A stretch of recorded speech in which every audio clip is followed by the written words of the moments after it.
Welcome back to Gastrovision, the place where we break down the really tricky concepts you need to absolutely master endoscopic ultrasound. You know, today we're diving into a classic challenge, one that, let's be honest, trips up pretty much every fellow in their early EUS days, telling the difference between the common bile duct and the posterior superior pancreaticoduodenal artery when you're looking from the stomach. I mean, just look at this image. On a standard B-mode, they're practically twins. Both are round, both are anechoic, just two little black circles sitting right behind the head of the pancreas. And if you don't know your anatomy, and this is the crucial part, if you don't use your Doppler, you will get them mixed up. So the question is, how do we nail this distinction every single time? So here's our game plan for the next few minutes. We're going to build a solid mental map. We'll start with the rock-solid anatomy, then we'll translate that to what you're actually seeing on the EUS screen. We'll learn how to identify each one with confidence, and then we'll lock it all in with Doppler. And of course, we'll finish with some pro tips to really sharpen your skills. Let's get into it. Okay, first things first. Before we even think about touching the EUS scope, we have to anchor ourselves in anatomy. In EUS, this is just non-negotiable. I always say it. Your image is only ever as good as the anatomical map you have in your head. So right now, let's draw that map. Let's just trace the plumbing here. It starts with the celiac axis, which gives rise to the Common Hepatic Artery. From there, we get the Gastroduodenal Artery, the GDA. And then, branching off the GDA, there's our guy, the Posterior Superior Pancreaticoduodenal Artery, or the PSPDA. This vessel is our first key landmark. So here it is. This is the single most important slide. It's all about their relationship in space. The PSPDA runs medial and a little bit posterior to the common bile duct. And the CBD, well, it's lateral and a little bit anterior to the PSPDA. You have to tattoo this relationship in your brain. Medial/posterior, artery, lateral/anterior duct. It makes sense of everything else we're about to see. All right, maps in our head, let's head over to the EUS suite. So when we're checking out the pancreatic head from the stomach, our transducer is sitting right there in the body of the stomach, and our ultrasound beam is pointing down toward the pancreas. So, what does that beam actually travel through on its journey? Think of it in layers, from what's closest to you to what's farthest away. The first thing your ultrasound waves hit is the body and neck of the pancreas. That's what pops up at the top of your screen.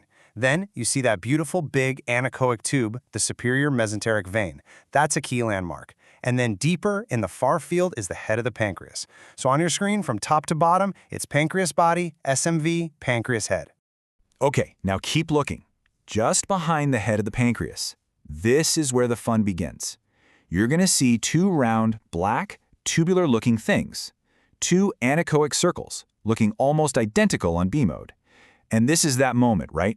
The million-dollar question for every fellow is, which one is which? This is where we take that anatomical map we just built and we overlay it right on top of the EUS image. We're going to connect what we know from the textbook directly to what we're seeing on the screen. Okay, let's connect the dots.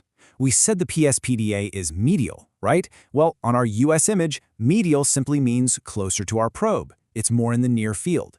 So that anechoic circle that's closer to the SMV, that's your PSPDA. And conversely, the CBD is lateral. Lateral means it's farther from the probe. So the structure that's deeper in the image, farther away, that's your common bile duct. Simple as that. But look, we're clinicians. We don't guess. We don't assume. We verify. And in this critical part of the body, there's only one way to be absolutely 100% certain. And that brings us to our best friend for this distinction, Doppler. And listen, this is not just an academic exercise. This is about patient safety. Imagine you're about to do a fine needle aspiration, and you mistake that artery for the duct. You could be sending a needle straight into the PSPDA. That is a complication that gives us all nightmares. Doppler isn't a suggestion, it's a requirement. It protects your patient, period. And here's the beautiful part. Watch what happens. The second you flip on your color Doppler, bam! The PSPDA just lights up. You see that arterial flow? Clear as day. And the common bile duct? Well, it's a duct. There's no blood flow. It stays completely dark. In one click, all that ambiguity, all that confusion just disappears. Okay, so you've got the core concept down. Now let's talk about a little practical maneuver, a nuance that really separates someone who's competent from someone who's truly skilled. This will elevate your imaging. Remember how we said the PSPDA is slightly posterior to the CBD? Well, you can use that. A tiny, subtle, clockwise rotation of your scope will actually sweep your imaging plane backward, and it'll bring that PSPDA right into the spotlight. Conversely, A slight anti-clockwise rotation sweeps you forward anteriorly, and it highlights the common bile duct. Clockwise for the artery, anti-clockwise for the duct. Small movements make a huge difference. All right, let's bring it all home. Let's do a rapid-fire summary. Number 1, anatomy. PSPDA is medial and posterior to the CBD. 2, your EUS view from the stomach. Pancreas body, then SMV, then pancreas head. 3, identification. The closer medial structure is the PSPDA, the farther lateral one is the CBD. 4, confirmation. Always use Doppler. The artery lights up, the duct does not. And 5, technique. A little clockwise rotation for the PSPDA, anti-clockwise for the CBD. That's the playbook.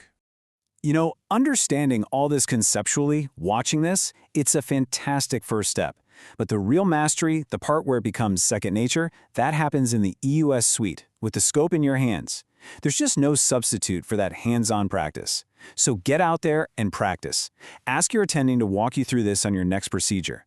And you can always come back here anytime you need a quick refresher. If you found this explainer useful, and I really hope you did, do us a favor and hit that subscribe button to Gastrovision.